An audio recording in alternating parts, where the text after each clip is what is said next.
La Bible contient des centaines de versets sur le sexe. Au cœur de nombreux récits, la sexualité est à la fois célébrée et mise en garde. Dans les Écritures, le sexe n'est pas tabou. Il est une partie intégrante de la vie humaine, souvent entourée de règles et de principes. La Bible présente la sexualité comme un don de Dieu, destiné à l'union intime entre mari et femme dans le cadre du mariage, pour la fécondité et l'amour mutuel.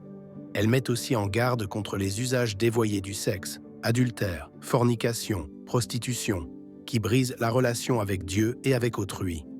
Bienvenue sur Harris Vox.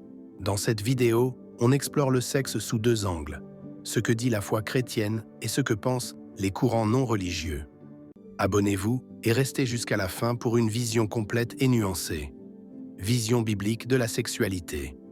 Dans Genèse 1 verset 27 à 28, Dieu crée l'homme et la femme et leur dit « Soyez féconds, multipliez, remplissez la terre ». À première vue, la sexualité est donc liée à la fécondité et à la mission de peupler la terre. Dans Genèse 2 verset 24, l'homme quittera son père et sa mère, s'attachera à sa femme et ils deviendront une seule chair. Le sexe est présenté comme une expression d'unité et d'intimité dans le mariage. La sexualité n'est pas seulement physique, elle reflète l'intimité spirituelle entre Dieu et son peuple. Dans le livre Cantique des Cantiques, l'amour conjugal est célébré avec poésie, sensualité et tendresse. Cela montre que la Bible valorise le plaisir et l'intimité dans le mariage. Le sexe est bon et voulu par Dieu. Il est un cadeau pour l'amour conjugal et la fécondité. Il doit être vécu dans le cadre du mariage, comme une alliance sacrée. Les abus sexuels sont vus comme péchés, car ils défigurent l'intention divine et blessent la relation avec Dieu et les autres. La sexualité reflète aussi une dimension spirituelle. Elle est une image de l'union entre Christ et l'Église. Selon Éphésiens 5, versets 30 et 1-32. Allons plus en profondeur. La Bible développe une vision riche et nuancée de la sexualité qui va bien au-delà d'un simple interdit ou permis. Voici une exploration plus détaillée. Si vous êtes arrivé jusqu'ici, c'est que vous aimez nos contenus. Abonnez-vous, likez et partagez la vidéo. Le sexe comme création divine. Genèse 1. La sexualité est donc un don divin, lié à la vie et à la bénédiction. Genèse 2, verset 24. L'union sexuelle est décrite comme une seule chair, symbole d'unité et d'intimité profonde. Le sexe n'est pas impur en soi. Il est voulu par Dieu, mais doit être vécu dans le cadre de l'alliance du mariage. Le sexe comme alliance et fidélité. Cela montre que la Bible valorise le plaisir et l'intimité dans le mariage. Éphésiens 5, versets 30 et 1-32, Paul compare l'union conjugale à l'union entre Christ et l'Église. La sexualité devient une image spirituelle de fidélité et d'amour. Selon vous, qui est à l'origine du sexe? Partagez vos réflexions dans l'espace commentaire. Le sexe est donc sacré, car il reflète une alliance spirituelle. Vient alors le moment clé. Le Nouveau Testament révèle que l'amour sexuel est un reflet de l'amour divin.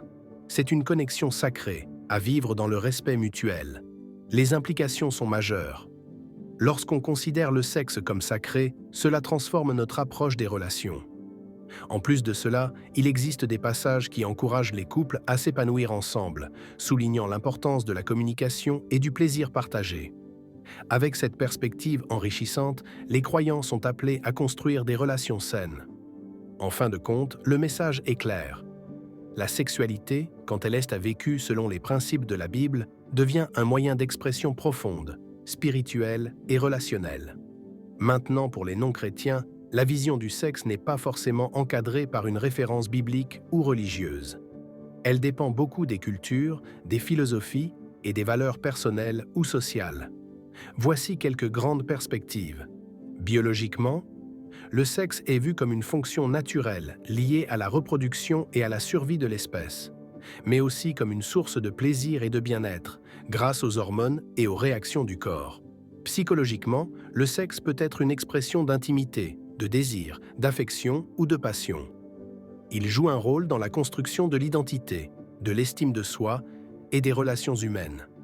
Culturellement et socialement, dans certaines sociétés, le sexe est célébré comme une liberté individuelle. Dans d'autres, il est fortement encadré par des normes sociales, morales ou juridiques. Les représentations varient. de la libération sexuelle, années 60-70, à des visions plus conservatrices, philosophiques et spirituelles, hors christianisme. Dans l'hindouisme et le bouddhisme, le sexe peut être lié à l'énergie vitale, Kundalini, Tantra. Dans la psychanalyse, Freud, la sexualité est une force fondamentale qui structure la personnalité. Dans l'humanisme moderne, le sexe est souvent vu comme une expression de liberté et d'autonomie. En résumé, pour les non-chrétiens, le sexe est généralement perçu comme naturel, relationnel et culturel, sans nécessairement être limité au mariage. Il peut être vécu comme plaisir, intimité, reproduction ou liberté personnelle selon les valeurs de chacun. Les sociétés modernes mettent aussi l'accent sur le consentement, le respect et la santé sexuelle comme bases universelles. Le sexe est avant tout un phénomène humain multidimensionnel qui touche à la vie, aux relations et aux cultures. Le sexe est le sexe. Pratiquons-le avec respect mutuel, avec la force d'une moralité qui nous élève et avec la joie d'un plaisir partagé plutôt qu'un lieu de conflit ou de souffrance. Car l'intimité n'est pas seulement un acte, c'est une rencontre, une alliance, un espace où l'humain se révèle dans sa dignité. Quand le respect guide nos gestes, quand la morale éclaire nos choix, et quand le plaisir devient communion, alors le sexe devient plus qu'un désir, il devient une célébration de la vie. Merci de nous être fidèles. Votre voix compte dans cette réflexion. Partagez vos pensées dans les commentaires et ensemble, faisons de ce dialogue une source de lumière et de transformation.